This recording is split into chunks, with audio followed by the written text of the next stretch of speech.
Friends, நான் தான் உங்கள் ரமேஷ். அதாவது விஜய் சார் வந்து 2500 தருவாங்க அப்படின்னு சொல்லிட்டு இன்னும் விஜய் சார் வந்து 2500 போடலை அப்படின்னு சொல்லி நிறைய பேர் விவாதம் பண்ணிட்டு இருக்காங்க. அதாவது நான் என்ன சொல்கிறோம்னா, நமக்கு வந்து நல்ல ஆட்சி தான் தேவை. இலவசம் எங்களுக்கு எதுவுமே தேவையில்லை. நல்ல ஆட்சி, மக்களுக்கு ஒரு நல்ல இது வேணும். அதாவது எப்படின்னா, குடிக்க தண்ணீர், விவசாயம் பார்க்க தண்ணீர், அதே மாதிரி இருக்க வீடு, கரண்டு எல்லாமே வந்து மினிமமாக கிடைக்கணும். அது எல்லாமே எங்களுக்கு இலவசமாக கேட்கல, நாங்கள் யூஸ் பண்ணுறதுக்கு ஏற்றால எங்களுக்கு வந்து இது பண்ணால் போதும். வரியை ரொம்ப கம்மி பண்ணுங்க. ஏன்னா வந்து நல்லா வசதியானவங்களும் இருக்காங்க, ரொம்ப கஷ்டப்பட்டவங்களுக்கும் இருக்காங்க. அவங்களுக்கு ஏற்றால ரொம்ப வரியை ரொம்ப கூட்டாமல் நடுநிலையாக இருக்கணும். அதே மாதிரி பாதுகாப்பு ரொம்ப முக்கியம். இப்போம்லாம் வந்து நிறைய நம்ம கேள்விப்பட்டுருக்கோம், சின்ன வயசு பொண்ணை வந்து இப்படி பாலியல் பலாத்காரம் பண்ணிட்டான் அப்படின்னு சொல்லிட்டு.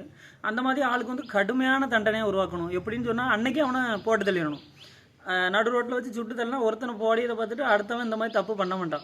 அந்த மாதிரி பெரிய சட்டத்தை கொண்டாங்க. தேங்க்யூ.